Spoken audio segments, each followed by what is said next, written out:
안녕하세요. 오리건의 글쓰기 여행의 오수민입니다. 모두 반갑습니다. 네, 오늘은 여러분과 함께 그림책으로 글쓰기 하는 방법 1탄을 준비했습니다. 네, 어떤 내용인지 궁금하시죠? 네, 그림책이라고 말씀드렸는데요. 오늘 그림책은 나는 소심해요 라는 그림책입니다. 엘로디 페로탱이라는 프랑스 작가가 쓴 그림도 그리고 글을 쓴 작품입니다. 이 작가는 어릴 때부터 소심하다는 소리를 많이 듣고 자랐기 때문에 자기의 이런 내향적인 성향, 이거를 어떻게 할 것인가 고민을 굉장히 많이 했습니다.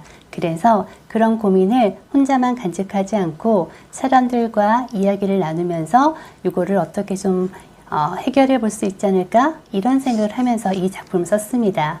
그래서 그림책이지만 작가의 전체 삶이 들어있기 때문에 그림책 자서전이라고 불러도 좋을 것 같습니다. 네, 그러면 이 책을 또 왜 골랐는지 그것도 잠깐 또 말씀을 드려보겠습니다. 제가 이렇게 유튜브를 또 찍고 있지만 저는 사실 어릴 때부터 이 작가와 똑같이 나는 왜 이렇게 소심할까? 이 생각을 계속 하고 지냈습니다. 그러니까 이 작가와 똑같은 삶을 살았다고 볼 수 있고 이 그림책을 보면서 아니 이거 내 얘기를 쓴 거 아니야? 이런 생각했습니다. 그래서 이 책이 저한테 그림책으로는 좀 인생책에 좀 들어갈 그런 좀 작품입니다. 네, 그러면 여기 표지하고 먼저 한번 보여드리겠습니다. 지난번도 오리건 여행에서 제가 표지 한번 쫙 펼쳐갖고 보여드렸잖아요. 이것도 표지가 좀 특별합니다. 네, 한쪽에는 파란색이고 한쪽에는 하얀색이잖아요. 똑같은 아이가 있습니다. 그런데 여기 머리카락 보이시나요? 여기 보면은 나는 소심해요 라면서 머리카락 한 올 한 올 다 꼬불꼬불 올라가서 이렇게 글자를 이렇게 보여주잖아요. 그러니까 이 아이는 머릿속에 나는 소심해요 라는 생각을 늘 하고 지내는 아이였습니다. 그런데 그림책 처음부터 끝까지 지나가더니 바뀌었단 말이죠. 없어져 버렸죠. 꼬불거리는 것도 없어지고 색깔도 달라지고 뭔가 좀 다른 점이 있습니다. 또 없었던 빨간색도 막 생겼습니다. 네, 그러면 이 책이 어떤 내용인지 내용 먼저 소개해 드리자면 이 아이는 질문이 굉장히 많았어요. 어릴 때부터 소심했던 소리를 들었는데 나는 도대체 왜 소심한 걸까? 태어나면서부터 소심했던 것일까? 아니면 성장 과정에서 내가 소심했던 것일까? 아니면 뭔가 좀 일이 있었던 것일까? 이렇게 여러 가지 생각이 있었단 말이죠. 자기 자신의 성향에 대해서 생각하는데 방법을 잘 모르고 어떻게 그렇게 됐는지 이거를 어떻게 극복할 것인지 그 고민이 굉장히 많았던 친구였습니다. 이 책이 또 저한테 특별한 이유는 지난번에 제가 그림책 모임 잘하는 법을 공저로 썼다고 말씀드렸잖아요. 박은미, 신동주 선생님하고 같이 쓴 책인데 그때 오수민의 그림책 환상여행이라는 모임을 어떻게 구성했는지를 그 책 안에 담았습니다. 그때 내가 그 그림책 모임을 왜 열었는지 또 이 책을 어떻게 선정하게 됐는지 그 과정을 자세히 담았는데 그림책 모임으로 첫 번째 진행한 책이 바로 나는 소심해예요. 오리건의 글쓰기 여행을 따온 오리건의 여행은 저를 그림책 세계로 안난 책이고 나는 소심해요는 제가 그림책 모임을 처음으로 진행한 책이라 그런 면에서 특별합니다. 그런데 이 책이 저는 저만이 아니라 소심한 사람들 아니면 자기 안에 많은 고민을 갖고 있는 사람들에게도 의미가 있다고 생각합니다. 이 작품에 보면은 여러 가지 색깔을 쓰지 않았어요. 앞에서 보면 파란색, 빨간색이 보이는데 열면은 여기 산이 보이잖아요. 이 산은 이 아이가 굉장히 역경을 앞에 두고 많이 올라가야 될 그런 산이에요. 네. 그래서 또 한 장을 넘기면 이렇게 제가 하도 많이 봐서 책이 다 뜯어졌습니다. 아이가 반쪽 나왔잖아요. 이렇게 보면 빨간색은 손, 팔이 빨간데 너무 부끄러워서 세상 밖으로 나오지를 못해요.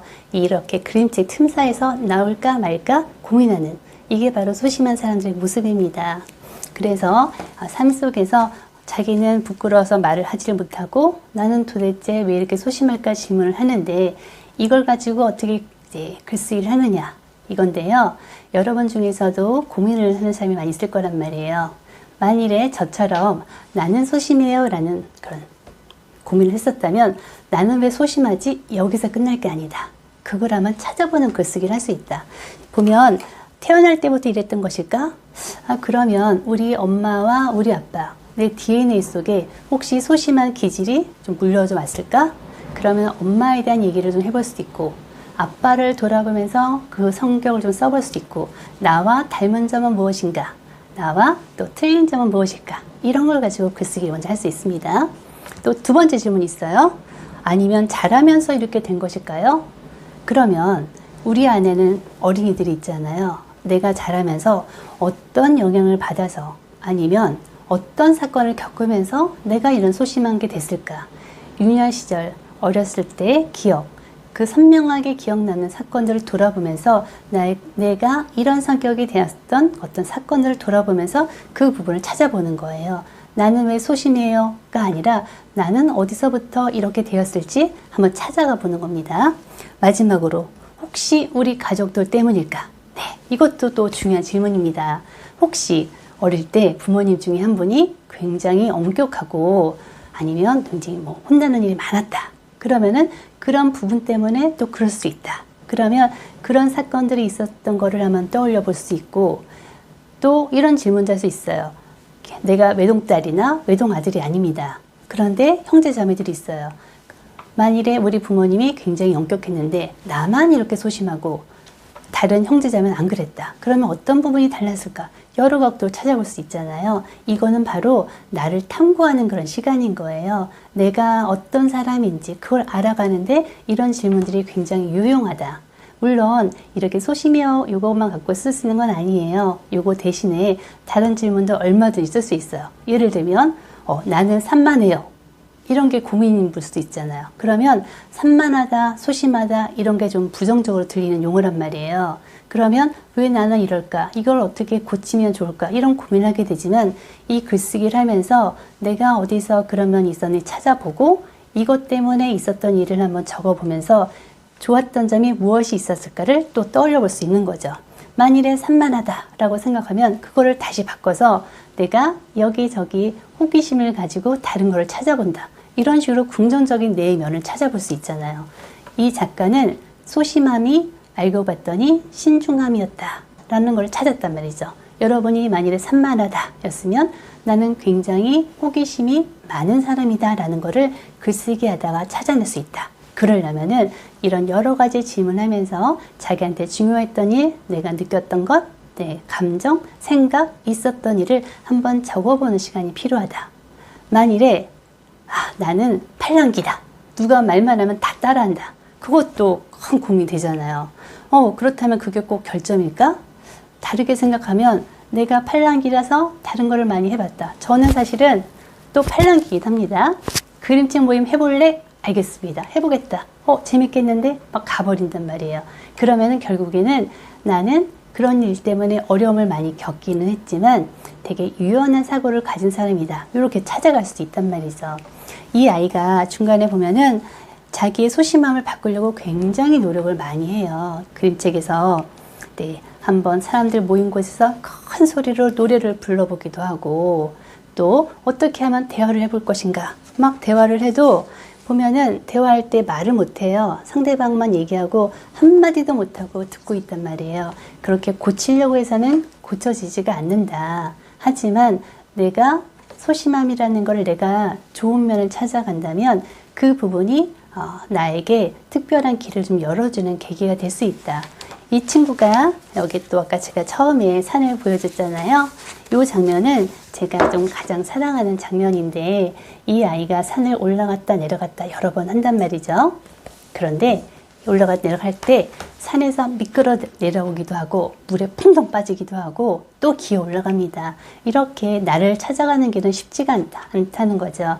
그래서 하지만 계속 찾아가는 길을 가다 보면 결국에는 마지막 장면에 보이는 것처럼 결국 나의 소심함을 좋아하게 됐어요 라면서 자기가 연필로 자기 얼굴 이렇게 그리고 있잖아요.